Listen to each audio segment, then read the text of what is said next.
नमस्कार। आज की चर्चा का विषय है आतंकवाद, जिसे हम टेररिज्म के नाम से जानते हैं। आतंकवाद वास्तव में आज एक वैश्विक समस्या है, एक चुनौती है अंतर्राष्ट्रीय शांति और सुरक्षा के लिए, मानवाधिकारों की रक्षा की दृष्टि से। अगर ये कहें कि ये आज की एक बड़ी मानवीय आपदा है तो कोई अतिशयोक्ति नहीं होगी। आतंकवाद क्यों पनपता है, इसके कौन से रूप हैं, इसको जानने से पहले हमें ये देखना होगा कि आतंकवाद कहते किसको है, क्या होता है आतंकवाद। आतंकवाद एक ऐसी मनोवृत्ति पर आधारित विचारधारा है जिसके अंतर्गत सामने वाले के मन में एक तरह का भय पैदा करके, आतंक पैदा करके अपने उद्देश्यों की पूर्ति करने का प्रयास किया जाता है।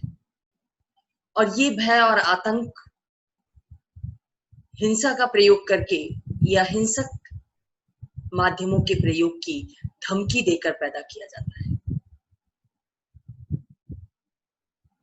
इस अर्थ में अगर हम आतंक को देखने की कोशिश करें तो ये मनोवृत्ति कोई नई नहीं है। हालांकि ये समसामयिक विश्व में जिस तरीके से एक संगठित रूप में, व्यवस्थित रूप में दुनिया के सामने आई है, विभिन्न राष्ट्रीय, अंतर्राष्ट्रीय आतंकी संगठनों के द्वारा जिस तरीके से आतंकवादी गतिविधियों को अंजाम दिया जा रहा है, वो एक नया रूप है, लेकिन एक प्रवृत्ति के रूप में ये उतना ही पुराना है जितनी स्वयं मानव सभ्यता। अगर हम इतिहास के पन्नों को पलटने की कोशिश करें तो ईसा से 500 वर्ष पूर्व ग्रीक इतिहासकार जेनोफन ने जिस मनोवैज्ञानिक युद्ध की बात कही थी, वो यह आतंक ही तो था, जिसमें शत्रु पर या विरोधी पर मनोवैज्ञानिक दबाव डालकर अपनी सत्ता को कायम रखने या अपने उद्देश्यों को हासिल करने की कोशिश की जाती है। ये प्रवृत्ति किसी व्यक्ति में हो सकती है, किसी संगठन में हो सकती है, किसी संस्था में हो सकती है, राष्ट्रीय तौर पर हो सकती है, अंतर्राष्ट्रीय तौर पर हो सकती है। लेकिन आतंकवाद इस आतंकी मनोवृत्ति से जुड़ा है, अपने हर रूप में, हर युग में। आधुनिक युग में अगर हम देखें तो सबसे पहले आतंक की मनोवृत्ति को राजनीतिक तौर पर स्वीकृति मिली फ्रेंच रिवॉल्यूशन के बाद, जब रॉबेस्पियर ने रेन ऑफ टेरर स्थापित किया और इस आतंक के राज्य में अपने राजनीतिक विरोधियों को, जो क्रांति के विरोधी थे, उनको चुन चुनकर सजा दी गई, उनके ऊपर आतंक का कहर बरपाया गया। सेकेंड वर्ल्ड वॉर में अगर हम देखें तो जो साम्राज्यवादी शक्तियां थी, उनके द्वारा भी आतंक का आश्रय लिया गया अपने विरोधियों को दबाने के लिए, अपने उद्देश्यों को हासिल करने के लिए। यातना शिविरों के माध्यम से अपनी विचारधारा के विरोधियों, अपने व्यक्तिगत विरोधियों, राजनीतिक विरोधियों, इन सब पर खूब कहर बरपाया गया। तो आतंक या आतंकवाद राजनीतिक रूप में शुरू हुआ अगर हम देखें तो। हालांकि अब इसके बहुत सारे रूप हमें देखने को मिलते हैं और आधुनिक प्रवृत्ति, खासतौर से 20वीं और 21वीं शताब्दी की प्रवृत्ति ये है कि आतंकवाद को एक ऐसे गैर राज्यकर्ताओं के द्वारा प्रतिपादित हिंसक कृत्य के रूप में देखा जाता है, जिनका उद्देश्य मौजूदा राज्य व्यवस्था को हटाकर एक नई राज्य व्यवस्था कायम करना है, जो उनके विचारों के अनुकूल हो, जो उनके हितों के अनुकूल। ग्लोबलाइजेशन के दौर में आतंकवाद बहुत ज्यादा फला फूला, क्योंकि वस्तुओं और सेवाओं के वैश्विक प्रसार के साथ साथ आतंक का भी, आतंकवादी तकनीकों का भी, आतंकवादी संगठनों का भी, आतंकवादियों का भी वैश्विक प्रसार हुआ। वो राष्ट्रीय राज्यों तक सीमित नहीं रहे, बल्कि एक देश से दूसरे देश में एक दूसरे को सहयोग करने के रूप में या अपने उद्देश्यों को वैश्विक धरातल पर प्राप्त करने की दृष्टि से खूब सक्रिय हुए आतंकवादी संगठन। मौजूदा दौर में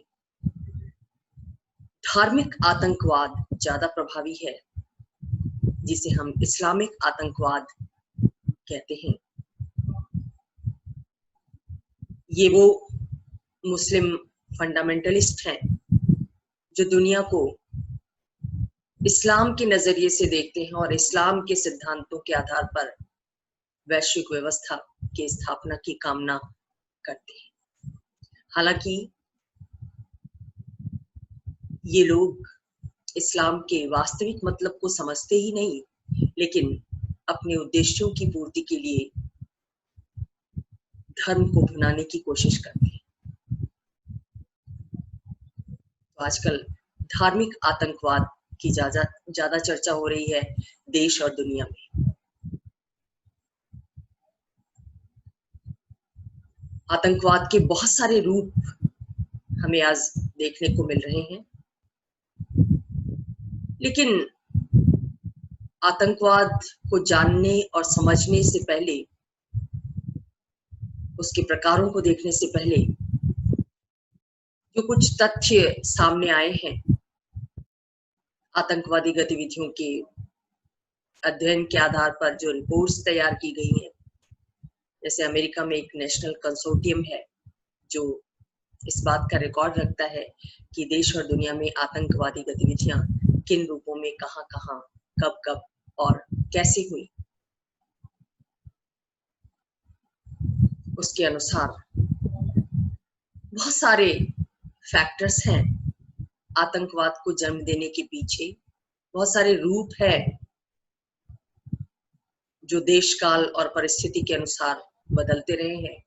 लेकिन एक तथ्य ये सामने आया है कि आतंकवाद ज्यादातर उन देशों में फलता फूलता है जहां लोकतंत्र को पूरी तरह नहीं अपनाया जा सका है। लोकतंत्र यानी वो व्यवस्था जो स्वतंत्रता, समानता और बंधुत्व के आदर्श में विश्वास रखती है। और मैं आपको बता दूं कि लोकतंत्र केवल एक राजनीतिक व्यवस्था नहीं है, बल्कि एक जीवन मूल्य है, एक जीवन दर्शन है, जिसके अंदर एक दूसरे के प्रति सहिष्णुता का भाव, उदारता का भाव, क्षमा का भाव निहित है। एक दूसरे को सुनने और समझने की बात करता है लोकतांत्रिक जीवन दर्शन। किसी विचार को थोपने की कोशिश नहीं करता, बल्कि वैचारिक स्वतंत्रता का स्वागत करता है। तो जिन देशों में लोकतंत्र के ये मूल्य विकसित हैं, वहां पर तो लोकतांत्रिक तरीके से आतंकवादी गतिविधियों को काबू में लाने की कोशिश की जाती है। लेकिन जहां पर ये मूल्य अधकचरे रूप में है, पूरी तरह अपनाए नहीं जा सके हैं, विकासशील देशों में, जो नव स्वाधीन विकासशील देश हैं, उन्होंने अपनी राजनीतिक व्यवस्था तो लोकतांत्रिक बना ली, लेकिन समाज को लोकतांत्रिक बनाने में वो अब तक विफल है। लिहाजा बातचीत का जो संभावना है समस्याओं के समाधान में, या एक दूसरे की बातों को महत्व देने की जो बात है, एक दूसरे का सम्मान करने की जो बात है, जो क्षमाशीलता का भाव है, जो दया भाव है, वो अभी यहाँ नहीं आ सका है। अतः इन देशों में राजनीतिक विरोधियों को कुचलने और दबाने का प्रयास बदस्तूर जारी है। आतंक जिस कारण से जन्म लेता है, उन कारणों को जानने की कोशिश नहीं की जाती, समझने की कोशिश नहीं की जाती। ये भी एक वजह है इन देशों में आतंकवाद के पनपने के पीछे। दूसरी बात ये कि लोकतांत्रिक देशों में संगठन बनाने की स्वतंत्रता होती है, लिहाजा ऐसे संगठन भी वजूद में आ जाते हैं जिनका संविधान में, देश की सरकार में, राजनीतिक व्यवस्था में कोई विश्वास नहीं होता। शुरू में तो ये अपने आप को ऑर्गेनाइज करते हैं कानून के अनुसार, लेकिन धीरे धीरे इनकी गतिविधियां छिपे तौर पर आतंकवादी रूप ले लेती है। आतंकवादी संगठन के रूप में, हिंसक संगठन के रूप में ये उभरते हैं। जहां पर सर्वाधिकारवादी सरकारें हैं, वहां आतंक को पनपना थोड़ा मुश्किल होता है, क्योंकि वहां पर इन आतंकवादियों को सैनिक शक्ति के बल पर दबा दिया जाता है। तो लोकतंत्र और सर्वाधिकार तंत्र में आतंकवाद को ज्यादा पनपने का मौका एक लिहाज से लोकतंत्र में, उन अल्प विकसित लोकतांत्रिक देशों में मिलता है जहां पूरी तरह लोकतंत्र की परंपराएं, लोकतंत्र के मूल्य सुस्थापित नहीं है। दूसरी बात ये कि जब हम आतंकवाद का विश्लेषण करते हैं तो ये पाते हैं कि आतंकवाद सामाजिक नैतिकता की दृष्टि से कोई स्वीकार्य विचारधारा नहीं है। किसी भी देश में न तो सामान्य जन द्वारा और न ही राजनीतिक व्यवस्था के द्वारा आतंकी संगठनों को मान्यता दी जाती है। जैसे एक गैर लोकतांत्रिक व्यक्ति भी, सर्वाधिकारवादी नेता भी स्वयं को लोकतांत्रिक कहलाना ज्यादा पसंद करता है, वैसे ही आतंकवादी होते हुए भी कोई व्यक्ति खुद को आतंकवादी कहलाना पसंद नहीं करता। इसकी मूल वजह यही है कि इस कृत्य को सामाजिक मान्यता कभी नहीं मिली। हालांकि जो सर्वाधिकारवादी देश होते हैं, जैसे स्टालिन के नेतृत्व में रशिया रहा, हिटलर के नेतृत्व में जर्मनी रहा या चाइना रहा, इन्होंने आधिकारिक तौर पर आतंक को अपनी राजनीति का हिस्सा बनाया। एक रणनीति के रूप में इसको अपनाया, अपने उद्देश्यों की प्राप्ति के लिए, अपनी विचारधारा के प्रचार प्रसार के लिए, अपनी विचारधारा के आधार पर राज्य व्यवस्था, शासन व्यवस्था और यहाँ तक कि वैश्विक व्यवस्था को कायम रखने की। तो ये दो तथ्य आतंकवाद को जानते समय, उसका विश्लेषण करते समय ध्यान में रखना चाहिए। हालांकि आतंकवाद आज के दौर में एक बहुत कॉम्प्लेक्स, बहुत जटिल प्रघटना बन गई है। कब कौन सा कारण आतंकवाद के लिए प्रस्तुत हो जाता है, कहना मुश्किल है। समय के साथ इसके नए नए रूप हमें देखने को मिलते हैं और अमेरिका जैसे उदारवादी लोकतंत्र में भी आतंकवाद जड़ें जमा रहा है। 9/11 की घटना हम सबको याद होगी कि कैसे अमेरिका जैसा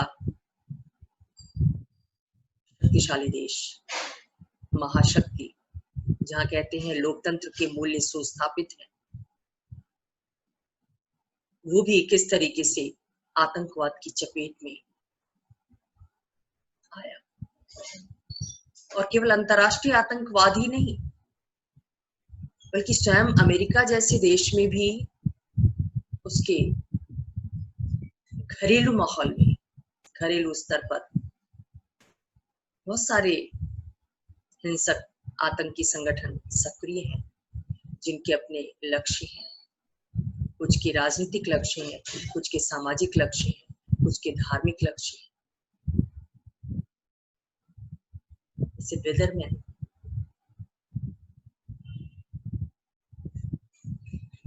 सेकेंड वर्ल्ड वॉर के बाद अस्तित्व में आया। ये एक दक्षिणपंथी ऑर्गेनाइजेशन है, स्टूडेंट्स के ऑर्गेनाइजेशन के रूप में स्थापित हुआ, लेकिन धीरे धीरे इसने हिंसक रूप अख्तियार कर लिया और ये अमेरिका के वियतनाम में हस्तक्षेप का बहुत बड़ा विरोधी रहा है। ऐसे ही सिविल वॉर के बाद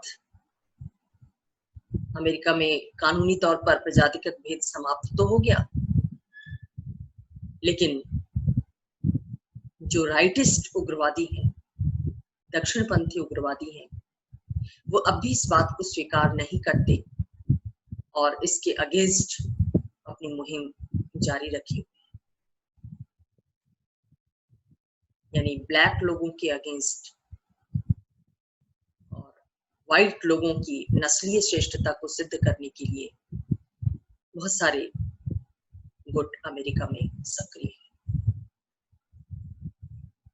जिनको हम क्रिश्चियन या ईसाई आतंकवादी के रूप में भी जानते हैं, जो कैथोलिक्स के विरोधी हैं, जो जितनी भी सुस्थापित परंपराएं हैं उनको आगे बढ़ाने का लक्ष्य रखते हैं, किसी तरह के नए परिवर्तन को स्वीकार करना नहीं चाहते। तो जब अमेरिका जैसा देश आतंकवाद से ग्रस्त है, तो दुनिया के अन्य छोटे मोटे देशों की तो बात ही क्या। इस समय सबसे ज्यादा मिडिल ईस्ट, मध्य पूर्व के देश आतंकवाद से पीड़ित हैं और आतंकवाद को पनाह, आतंकवाद को शह, आतंकवादी संगठनों का उदय इन देशों में बहुत ज्यादा देखने को मिल रहा है। तो ये पूरा सिनेरियो है आतंकवाद का और किस तरीके से शांति और सुरक्षा को ये चुनौती दे रहा है, इससे हम सब वाकिफ हैं। अब देखना है कि आतंकवाद किन रूपों में हमारे सामने, उसके क्या टाइप्स हैं, क्या प्रकार है। जैसे मैंने बताया कि समय के अनुसार, राज्य व्यवस्था के अनुसार आतंकवाद के रूप में भी परिवर्तन होता रहा है। शुरू में जब आतंकवाद आया तो वो राजनीतिक आतंकवाद के रूप में था, जिसका मतलब है कि जब राज्य के द्वारा अपने ही निवासियों, अपने ही नागरिकों को दबाने के लिए, अपने उद्देश्यों को हासिल करने के लिए आतंक की नीति का सहारा लिया जाता है, तो वो राजनीतिक आतंकवाद है। बहुत से उपनिवेशवाद से ग्रस्त देशों में, एशिया, अफ्रीका और लैटिन अमेरिका के देशों में आतंकवाद का यही रूप देखने को मिलता है जब वहां के असंतुष्ट नागरिक समुदायों ने राज्य व्यवस्था के विरुद्ध विद्रोह किया, संघर्ष किया। सर्वाधिकारवादी राज्यों के द्वारा भी अक्सर राजनीतिक आतंकवाद का आश्रय लिया जाता है। कई बार राज्य दूसरे राष्ट्रों को भी दबाने के लिए, उनसे अपना मतलब साधने के लिए आतंक की नीति का सहारा लेते हैं। जैसे आप आजकल देख रहे हैं, चाइना अपने हितों की पूर्ति के लिए भारत जैसे देश पर दबाव बना रहा है, अपनी शक्ति का भय दिखा रहा है। एक तरह का भारतीय नागरिकों में या अन्य देशों के नागरिकों में भी भय का माहौल सृजित करने की कोशिश में लगा हुआ है। ये राजनीतिक आतंकवाद जो राज्य के द्वारा अपनाया जाता है, राज्य के द्वारा शह दिया जाता है, कई बार प्रत्यक्ष रूप में होता है और कई बार गोपनीय तरीके से होता है। जैसे भारत जैसे देश में कश्मीरी उग्रपंथियों को, कश्मीरी आतंकियों को शह देने का आरोप अक्सर पाकिस्तान जैसे देश पर लगाया जाता रहा है। ये भी राजनीतिक आतंकवाद का एक रूप है। इसके अलावा आतंकवाद सामाजिक भी हो सकता है। जब एक समाज में एक समूह के द्वारा किसी दूसरे समूह को किसी भी आधार पर आतंकित या प्रताड़ित करने की कोशिश की जाती है, तो इसे हम सामाजिक आतंकवाद कहते हैं। जैसे मुस्लिम कंट्रीज में शिया और सुन्नी के मध्य इस तरह का आतंकवाद देखने को मिलता है, या भारत जैसे देश में अगर हम कहें अगड़ों और पिछड़ों के बीच भी कई बार, इसे हम आतंकवाद तो नहीं कह सकते, लेकिन कई बार एक वर्ग द्वारा दूसरे वर्ग को, दूसरे समूह को, सामाजिक समूह को दबाने की कोशिश की जाती है, आतंकित करने की कोशिश की जाती है। ऐसा बहुत से देशों में, अमेरिका में ये प्रजातिगत आधार पर है। काले लोगों को फेस करना पड़ता है गोरे लोगों के आतंक, कई बार सामाजिक रूप से। अभी हाल में अमेरिका में जो घटना हुई उससे आप सब वाकिफ हैं। इसके अलावा आतंकवाद जो सबसे प्रचलित रूप इस समय है वो उसका धार्मिक रूप। जब एक धर्म की मान्यताओं के आधार पर, धर्म की दुहाई देकर एक धार्मिक राज्य स्थापित करने के उद्देश्य से हिंसक गतिविधियों का सहारा लिया जाता है, आतंकित किया जाता है लोगों को, तो ये धार्मिक आतंकवाद है।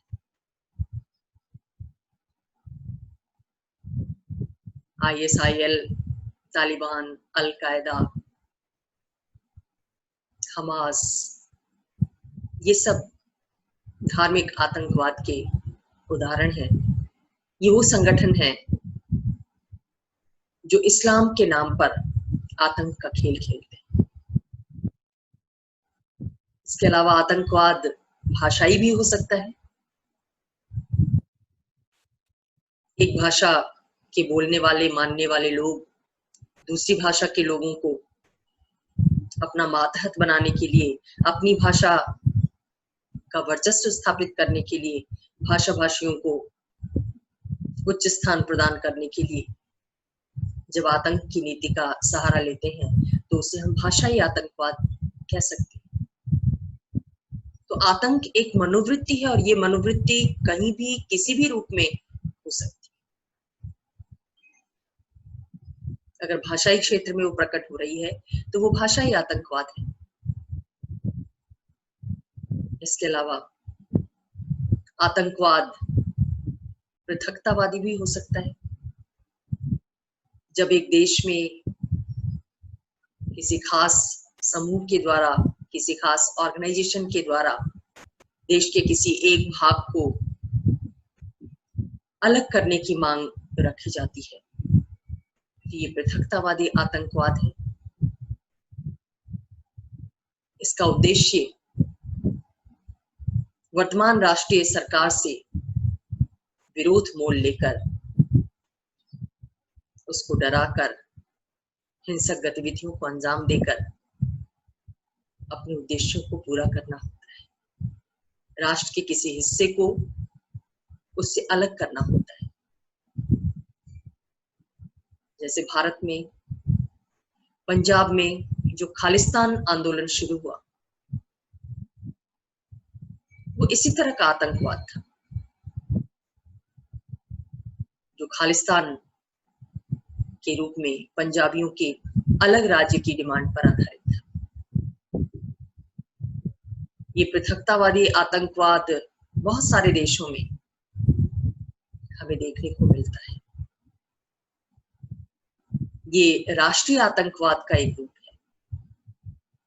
एक देश के अंदर पृथकतावादी ताकतें जब सक्रिय होती हैं, अपनी मांगों को मनवाने के लिए हिंसा का सहारा लेती हैं, तो वो पृथकतावादी आतंकवाद के अंतर्गत आता है।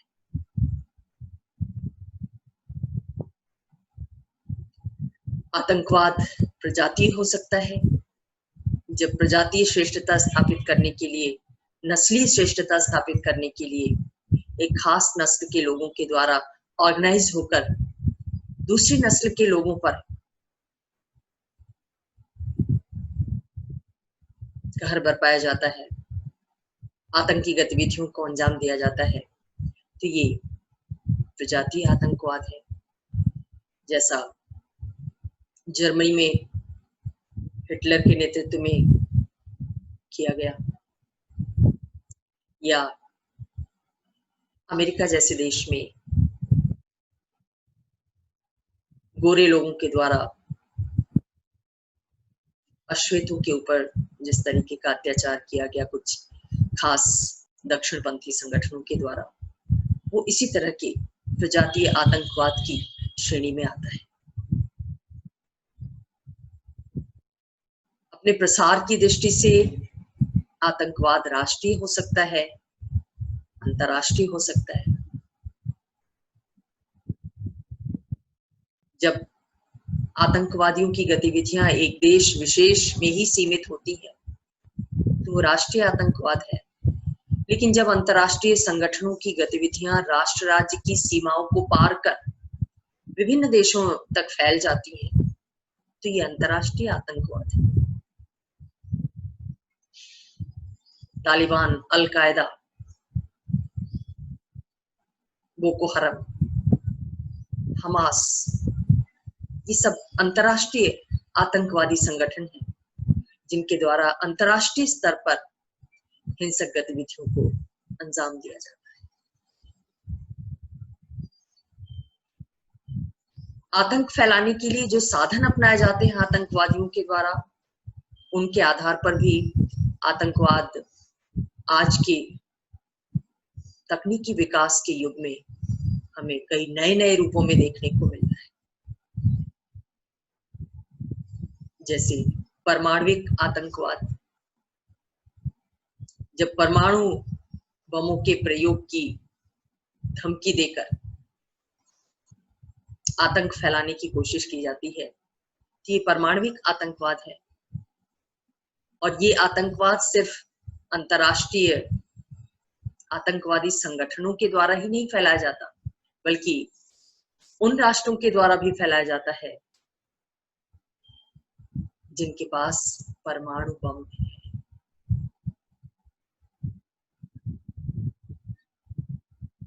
जो परमाणु शक्ति संपन्न देश हैं, वो परमाणु शक्ति विहीन देशों पर अपना दबदबा कायम रखने की कोशिश करते हैं और उनसे अपने उद्देश्यों की सिद्धि चाहते हैं।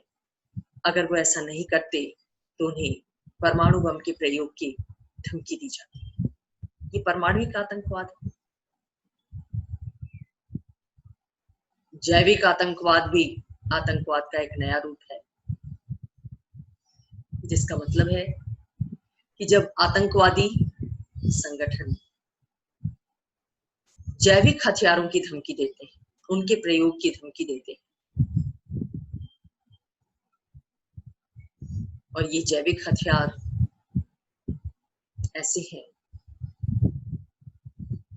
जो प्रत्यक्ष रूप में नहीं भी दिखाई दे सकते हैं, लेकिन इनकी मारक क्षमता बहुत ज्यादा होती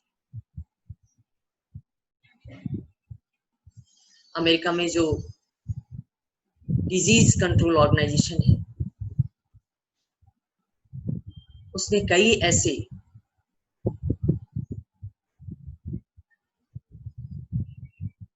रोगों के वायरस की जानकारी दी है जिनका प्रयोग हथियारों के रूप में किया जा सकता है, जैसे एंथ्रेक्स, स्मॉल पॉक्स के कीटाणु, आजकल कोरोना वायरस भी विवाद के घेरे में है कि क्या ये एक प्राकृतिक महामारी है या चाइना द्वारा प्रयुक्त एक जैविक अस्त्र।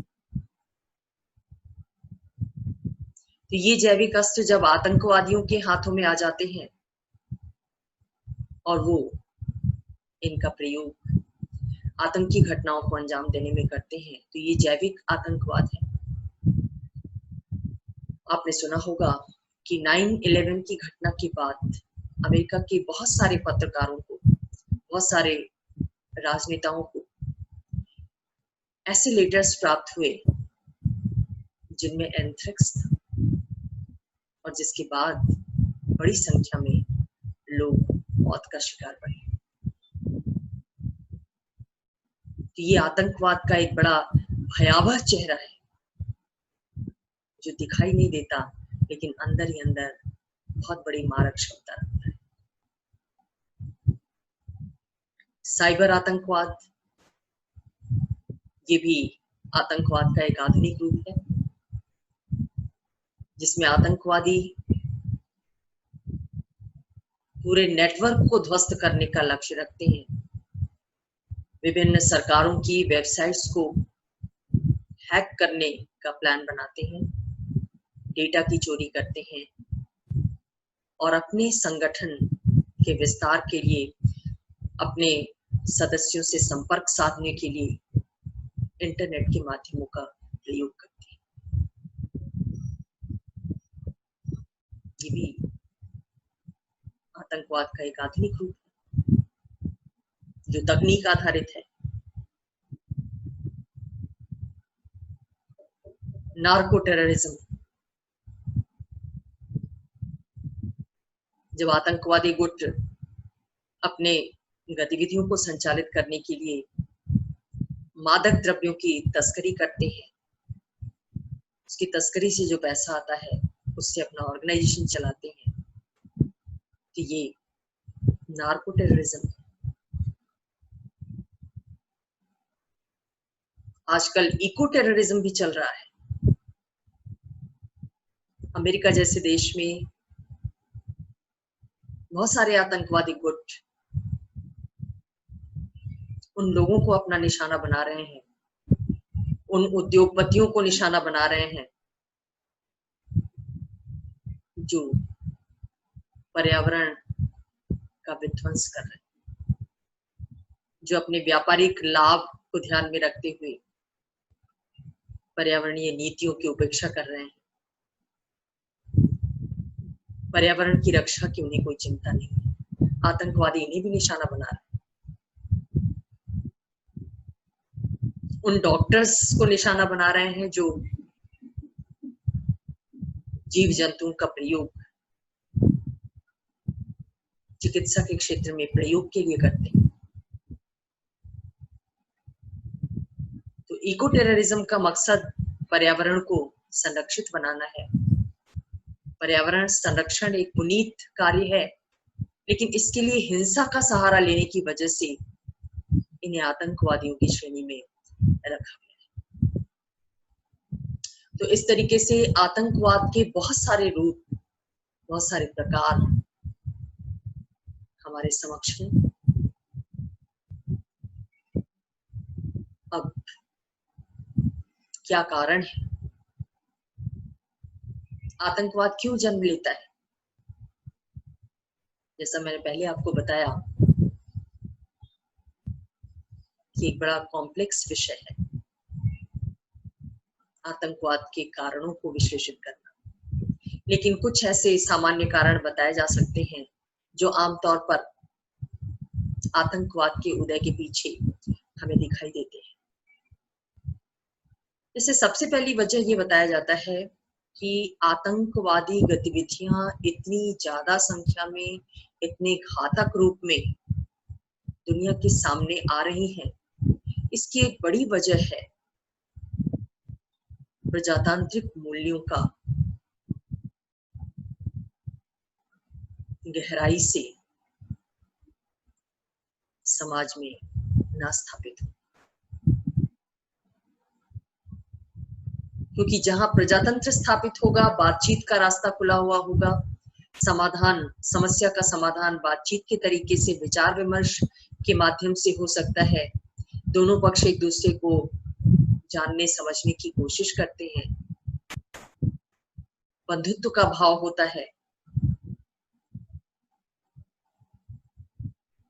आतंकवाद के पनपने के पीछे ये एक बड़ा कारण है कि प्रजातंत्र अभी भी बहुत से देशों में बहुत उथले रूप में है और बहुत से देशों में तो अब भी सर्वाधिकारवादी शासन।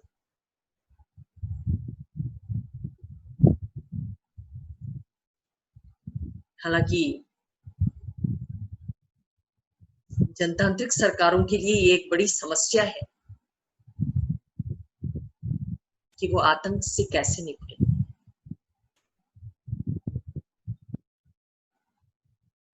क्योंकि एक तरफ तो वैचारिक स्वतंत्रता को, संगठन बनाने की स्वतंत्रता को कायम रखना है, तो दूसरी तरफ सरकार की उदार नीतियों का लाभ कुछ कट्टर आतंकवादी संगठनों के द्वारा उठाया जाता है।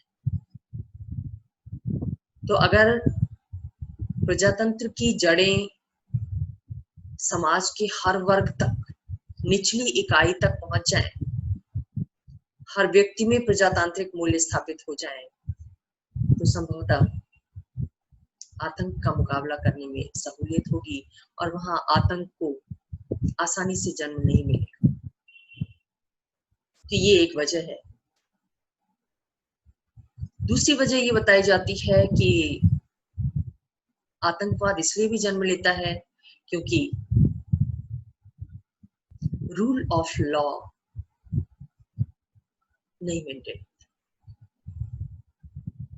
जहां कानून के शासन का अभाव होता है, वहां भी आतंकवाद तेजी से पनपता है। कानून के शासन का मतलब है कि हर व्यक्ति के लिए एक जैसे कानून हो, सर्वोच्चता कानून की हो, कानून के अधीन सभी हो, सरकार भी और आम नागरिक भी। पर जहां कानून का शासन नहीं होता, बल्कि व्यक्ति का शासन होता है, वहां पर समाज में हमेशा ही कुछ लोगों को ऐसा लगता है कि वो व्यक्ति, वो राजा, वो शासक कुछ खास व्यक्तियों, कुछ खास लोगों, कुछ खास वर्गों के लिए काम कर रहा है। लिहाजा वो सरकार के विरुद्ध हथियार उठा लेते हैं, हिंसक गतिविधियों को अंजाम देते हैं। तो कानून का शासन अगर हो तो आतंकवाद पर बहुत हद तक काबू पाया जा सकता है। दूसरे, जहां पर कानून की प्रभावशीलता होगी, लोग कानून को तवज्जो देंगे, सरकारें भी और आम नागरिक भी। लोगों में कानून के पालन की आदत विकसित होगी, लोग कानून से डरेंगे। वहां पर गैर कानूनी गतिविधियों को कम से कम अंजाम मिले। और आतंकवाद एक गैर कानूनी हिंसक गतिविधि है। कानून के दायरे में रहकर आतंकवादी हिंसक वारदातें नहीं करते, बल्कि कानून को अपने हाथ में लेकर करते हैं। तो जहां कानून का शासन स्पष्ट तौर पर, प्रभावी तौर पर स्थापित होगा, वहां निश्चित रूप से आतंकवाद को पनपने का मौका कम मिलेगा। लेकिन जहां ऐसा नहीं होगा, जहां ऊपरी तौर पर कानून स्थापित कर दिया जाए लेकिन उसका पालन न किया जाए,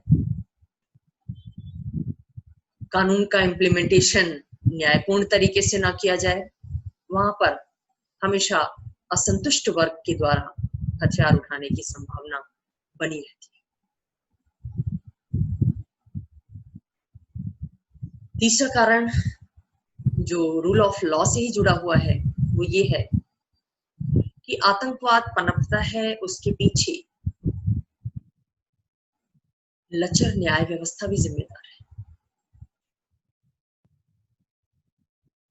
अगर मामलों का शीघ्रता से निपटारा जुडिशरी के द्वारा नहीं किया जाता, समय से नहीं किया जाता, तो लोगों में असंतोष पनपता है। दूसरी तरफ हिंसक गतिविधियों में लिप्त लोगों को ये लगता है कि न्याय होते होते तो बहुत देर होगी, तब तक तो हम वारदातों को अंजाम देकर अपने लक्ष्य को तक पहुंच जाएंगे, लक्ष्य को हासिल कर लेंगे। मतलब कानून और न्याय व्यवस्था का खौफ, डर आतंकियों में नहीं रह जाता और वो एक के बाद एक करके आतंकी गतिविधियों को अंजाम देते जाते हैं। तो न्याय व्यवस्था का दुरुस्त होना भी बहुत जरूरी है आतंकवाद को रोकने के लिए या उसको ना पनपने देने के। गरीबी और अशिक्षा एक बड़े कारण है विकासशील देशों में, अल्प विकसित देशों में, मिडिल ईस्ट के देशों में आतंकवाद के पनपने के पीछे। गरीबी और अशिक्षा का आपस में बड़ा गहरा रिश्ता है। जहां गरीबी होगी वहां अशिक्षा भी होगी, और जहां अशिक्षा होगी वहां गरीबी भी होगी। गरीबी और अशिक्षा के चलते बहुत सारे लोग, बहुत सारे युवा जो बेरोजगार होते हैं, वो आतंकियों के प्रलोभन में आ जाते हैं, हथियार उठा लेते हैं।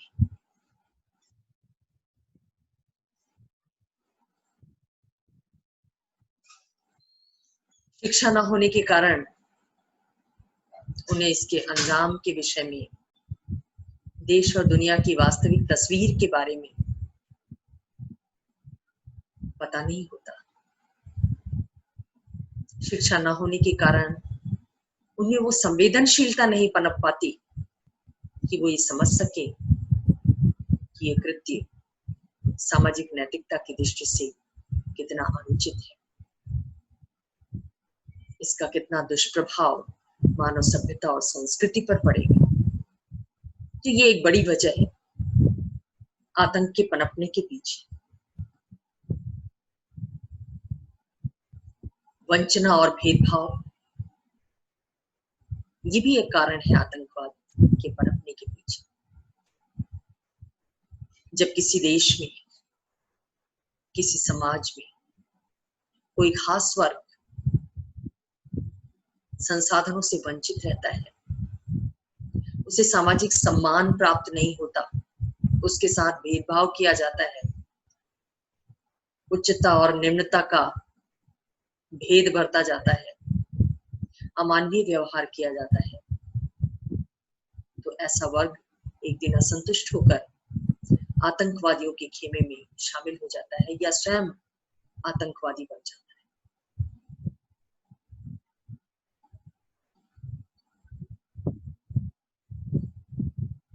मध्य प्रदेश जैसा राज्य भारत में उदाहरण है इस बात का कि जब से जन कल्याणकारी योजनाएं प्रभावी रूप में लागू हुई हैं, तब से वहां माओवादियों की हिंसक गतिविधियां भी कम हुई। लोगों को रोजगार मिल रहा है, शिक्षा मिल रही है, तो उनकी मनोवृत्ति बदल रही है, वो समाज की मुख्य धारा से जुड़ रहे हैं।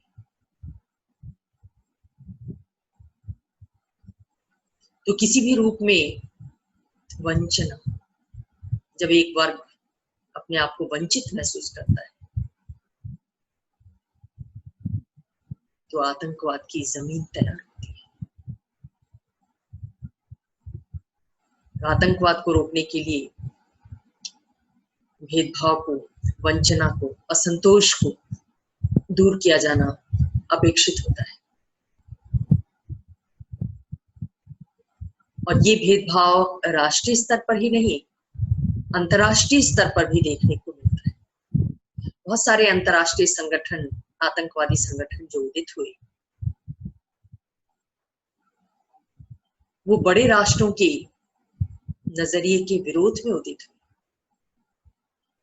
उन्हें लगता है कि अंतर्राष्ट्रीय वैश्विक व्यवस्था ऐसी नहीं है जिसमें छोटे राष्ट्रों के साथ न्याय हो रहा है, बल्कि बड़े राष्ट्र, विकसित राष्ट्र, विकासशील देशों के दोहन में, उनके शोषण में लगे हुए हैं, मानसिक रूप से उनको प्रताड़ित कर रहे हैं, उन्हें प्राच्यवादी कह रहे हैं, उन्हें पिछड़े कह रहे हैं।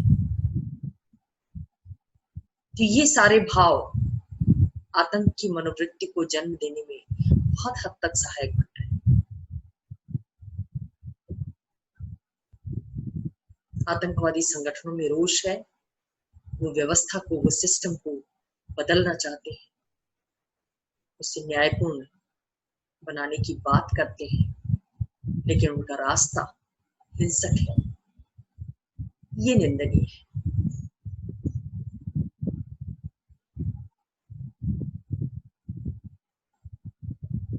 विचारधारा एक बड़ा फैक्टर रही है हिंसक आतंकवाद को जन्म देने के पीछे। आप सब जानते हैं कि कैसे सेकेंड वर्ल्ड वॉर के बाद,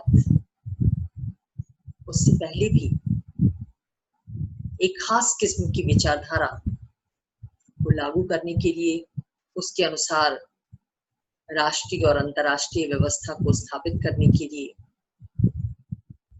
कैसे लोगों को ऑर्गेनाइज किया गया। कभी साम्यवाद के नाम पर, तो कभी नस्लवाद के नाम पर, तो कभी इस्लामवाद के नाम पर।